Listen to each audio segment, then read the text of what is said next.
بسم اللہ الرحمن الرحیم۔ السلام علیکم ورحمۃ اللہ وبرکاتہ۔ ہمارا آج کا موضوع ہی حقوق کے بارے میں ہے۔ والدین کے حقوق، اولاد کے حقوق۔ تعلیمات اسلامی کے تحت والدین پر اولاد کے متعدد حقوق عائد ہوتے ہیں، مثلاً زندگی کا حق، بنیادی ضروریات کی فراہمی یعنی کھانے پینے، رہائش اور علاج کا حق، تعلیم و تربیت کا حق۔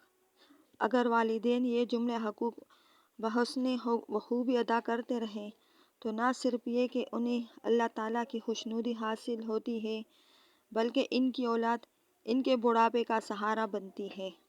اس کے برعکس جو لوگ اولاد کے حقوق کی ادائیگی پر اپنے آرام و آسائش کو مقدم رکھتے ہیں، ان کی اولاد ان کی آخری عمر میں انہیں بے سہارا چھوڑ دیتی ہے۔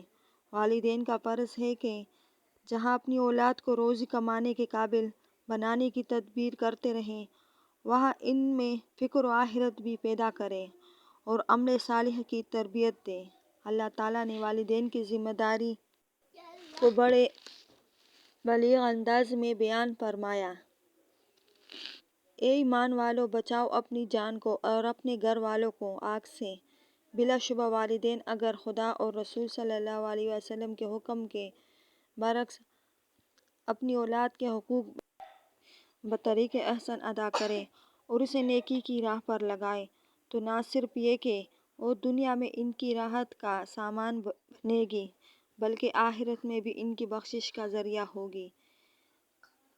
میاں بیوی کے باہمی حقوق۔ معاشرے کی بنیادی اکائی گھر ہے اور گھر کے سکون اور خوشحالی کا انحصار میاں بیوی کے خوشگوار تعلقات پر ہے۔ اس کی عمدگی محض دو افراد ہی کی نہیں بلکہ دو خاندانوں اور اس کے نتیجے میں پورے معاشرے کی شادمانیوں کا سبب بنتی ہے۔ اگر ان کے تعلقات میں بگاڑ پیدا ہو جائے تو یہ صورتحال بہت سے رشتوں کو کمزور کر دیتی ہے۔ اللہ تعالیٰ نے زوجین کے حقوق کا تعین فرماتے ہوئے ایک مقام پر ارشاد فرمایا ہے، اور عورتوں کا بھی حق ہے جیسا کہ مردوں کا ان پر حق ہے۔ دستور کے موافق اور مردوں کو عورتوں پر ایک درجہ فضیلت ہے، لیکن یہ درجہ محض گھر کا انتظام ایک زیادہ باہمت، حوصلہ مند اور قوی شخصیت کے سپرد کرنے کے لیے ہے، عورتوں پر ظلم روا رکھنے کے لیے نہیں۔ اسلام وہ واحد مذہب ہے جس نے خواتین کا شرف بحال کیا اور مردوں کو ان پر حکومت کا اختیار دینے کے بجائے ان کی حفاظت کی ذمہ داری سپرد کی اور تلقین کی کہ بیویوں کے ساتھ اچھا سلوک کیا جائے۔ نبی کریم صلی اللہ علیہ وآلہ وسلم نے بیویوں کے ساتھ حسن سلوک کو خیر اور اچائی کا معیار بتایا۔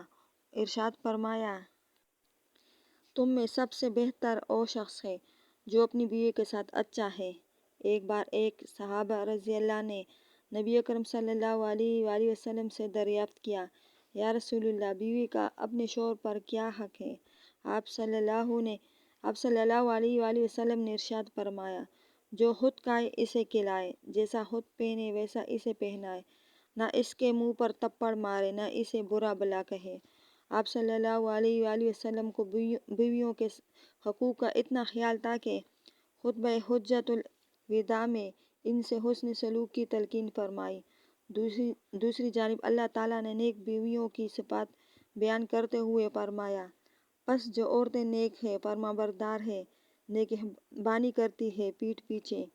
جہاں مرد کو منتظم اعلیٰ کی حیثیت سے بیوی بچوں کی کفالت اور حفاظت کی ذمہ داری سونپی گئی، وہاں عورتوں کو پابند کیا گیا کہ وہ مردوں کی وفادار اور اطاعت گزار بن کر رہیں۔ ایک مسلمان بیوی کے لیے شوہر کی جو حیثیت ہوتی ہے، اس کا اندازہ نبی کریم صلی اللہ علیہ وآلہ وسلم کے اس ارشاد گرامی سے ہوتا ہے، اگر میں خدا کے علاوہ کسی اور کو سجدے کا حکم دیتا تو بیوی سے کہتا کہ وہ اپنے شوہر کو سجدہ کرے۔ شوہر کو بھی یہ نصیحت کی گئی ہے کہ اپنے اختیارات کا ناجائز فائدہ اٹھاتے ہوئے بیوی پر سختی نہ کرے، بلکہ اگر اس میں کچھ خامیاں بھی پائی جاتی ہو تو درگزر کرے اور اس کی خوبیوں کی قدر کرے۔ اس بارے میں ارشاد باری تعالیٰ ہے، اور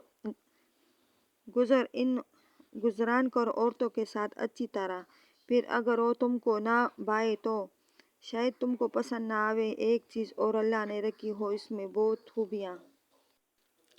اس بات کی تصریح نبی کریم صلی اللہ علیہ وآلہ وسلم کی ایک حدیث مبارک سے ہوتی ہے جس میں آپ صلی اللہ علیہ وآلہ وسلم نے فرمایا، اپنی بیویوں میں کوئی برائی دیکھ کر ان سے نفرت نہ کرنے لگ جاؤ، اگر تم غور کرو گے تو تمہیں ان میں کوئی اچائی بھی ضرور نظر آ جائے گی۔ رشتہ داروں کے حقوق، والدین اور اولاد اور شریک حیات بیوی کے حقوق کے بعد اسلام رشتہ داروں کے حقوق پر زور دیتا ہے، کیونکہ معاشرتی زندگی میں انسان کا واسطہ اہل خانہ کے بعد سب سے زیادہ انہی سے پڑتا ہے۔ اگر خاندان کے افراد ایک دوسرے کے حقوق اچھی طریقے سے ادا کرتے رہیں تو پورے خاندان میں محبت اور اپنائیت کی فضا قائم ہوگی، اور اگر معاملہ اس کے برعکس ہو تو نفرت اور دوری پیدا ہو جائے گی اور آئے دن کے جھگڑوں سے خاندان کا سکون برباد ہو کر رہ جائے گا اور پورا معاشرہ امن سے محروم ہو جائے گا۔ قرآن اور حدیث دونوں میں صلہ رحمی یعنی رشتہ داروں سے حسن سلوک کی بار بار تلقین کی گئی۔ ارشاد باری تعالیٰ ہے، نبی اکرم صلی اللہ علیہ وآلہ وسلم نے ارشاد فرمایا، رشتہ داروں سے تعلق توڑنے والا جنت میں داخل نہیں ہوگا۔ مسلمانوں کو حکم دیا گیا ہے کہ اپنے ضرورت مند رشتہ داروں کی ضروریات کا خیال رکھیں تاکہ انہیں غیروں کے آگے ہاتھ نہ پھیلانا پڑے۔ تلقین کی گئی ہے کہ جو کچھ خدا کی راہ میں خرچ کرو اس میں ترجیح اپنے رشتہ داروں کو دو، اور پھر ان کے ساتھ تنہائی اور احساس کمتری کا شکار نہ ہونے دو، ان کی شادی غمی میں شریک ہوتے رہو۔